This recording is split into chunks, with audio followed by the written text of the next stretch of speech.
This flight will take 3 hours and 35 minutes. For your safety, please ensure your seatbelt securely fastened.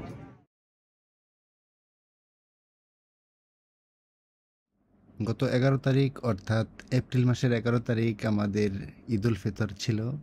সারাদিন বন্ধুবান্ধব এবং ফ্যামিলির সাথে সময় কাটানোর পর বিকাল 6টার দিকে আমি মালয়েশিয়ার উদ্দেশ্যে রওনা হই। ঈদের দিন ফ্লাইট থাকার কারণ হচ্ছে আমি যেহেতু নিজে টিকিট বুকিং করছিলাম, সেজন্যে চেক করে দেখলাম যে ঈদের দিন টিকিটের প্রাইসটা একটু কম আছে। তারপরের ডেটগুলোতে টিকিটের প্রাইস অনেক বেশি, তাই ওই দিনটাই আমি সিলেক্ট করলাম। আমার ভিসা প্রসেসিং থেকে শুরু করে এয়ার টিকিট কাটা পর্যন্ত সব কিছুই আমি নিজেই করছিলাম। আর এই সব কিছু নিজে করতে যেয়ে আমি একটা ছোট্ট ভুল করছিলাম, যেটা আমি একটু পরেই বলতেছি।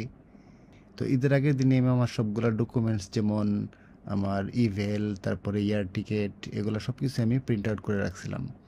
আর যে ভুলটা হয়েছিল সেটা হচ্ছে আমি EMGS অ্যাপ্রুভাল লেটারটা প্রিন্ট আউট করি নাই। তো এয়ারপোর্টে আসার পর আমি যখন কাউন্টারে গেলাম তখন আমাকে বলা হলো যে EMGS অ্যাপ্রুভাল লেটারটা শো করার জন্য। তখন আমি চেক করে দেখলাম যে 2 পেজের একটা মানে অ্যাপ্রুভাল লেটার, সেটা আমি এয়ারপোর্টে যখন প্রিন্ট আউট দিতে গেলাম শুধুমাত্র 2টা পেজ ওরা black and white print out করে দিল, এবং তার জন্য আমাকে 30 টাকা দিতে হইলো। যেটা আমি যদি বাহির থেকে করে আনতাম তাহলে আমার সর্বোচ্চ গেলে 10 টাকা, 10 টাকার মতো খরচ হইতো। তো সব কিছু আমি একাই প্রসেস করার কারণে আমার এই একটা ছোট্ট মাত্র ভুল হয়েছিল, যেটার কারণে আমাকে ছোট্ট একটু মানে জরিমানা দিতে হইলো। নেক্সট টাইম যারা আসবে ওরা যেন EMGS থেকে যে ইভেলটা দেওয়া হয় এটার পাশাপাশি EMGS অ্যাপ্রুভাল লেটারটাও যেন প্রিন্ট আউট করে নিয়ে আসে। তো আমি বাংলাদেশ থেকে মালয়েশিয়া আসছিলাম বাতিক এয়ারলাইন্সের মাধ্যমে। বাতিক এয়ারলাইন্স হচ্ছে প্রিভিয়াসলি মালিন্দো এয়ারলাইন্স ছিল।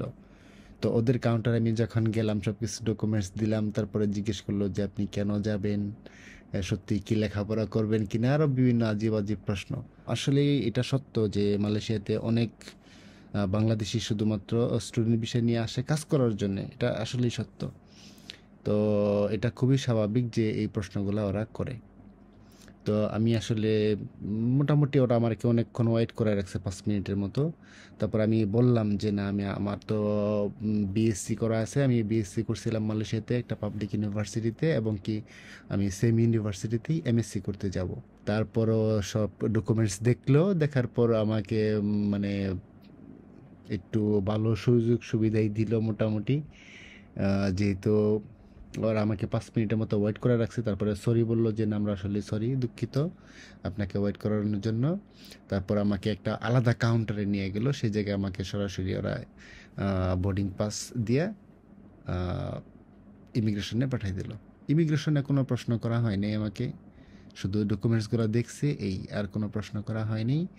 বিমানে ওঠার আগে রেগুলার যে চেকিংগুলো থাকে এগুলো শেষ করার পর বিমানের জন্য ওয়েট করতেছিলাম। কিন্তু এই জায়গায় একটা ব্যাপার লক্ষণীয় যে বাংলাদেশিরা আসলে মানে যারা বিদেশে আসে ওরা সবাই কিন্তু শিক্ষিত না, আমার এটাই মনে হলো। কারণ ওরা বিমানে ওঠার জন্য এমন একটা ভাব শুরু করছে, বা মানে এমন একটা আচরণ শুরু করছে যেন এটা লোকাল ট্রেন বা লোকাল বাস, আগে গেলে সিট পাবে, পরে গেলে সিট পাবে না, এরকম তাড়াহুড়া শুরু করছে লাইনে দাঁড়ানোর জন্য। আমি সবার লাস্টেই ছিলাম লাইনে দাঁড়ানো, আমি ইচ্ছা করে সবার লাস্টে দাঁড়াইছি লাইনে, এবং কি আমি তো জানি যে আমি যে যত শেষেই যাই আর আগে যে আমার সিট কিন্তু নির্ধারিত।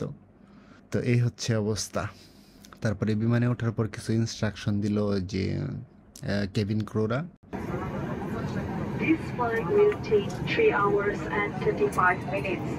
For your safety, please ensure your seatbelt securely fastened, your seat bag is upright, with the sheets up, your tray table stood, and all electronic devices are switched off. Your items must be placed in the overhead compartment.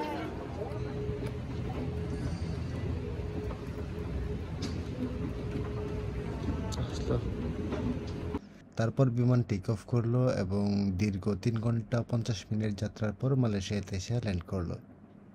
তো এইভাবেই আমি মালয়েশিয়াতে চলে আসলাম।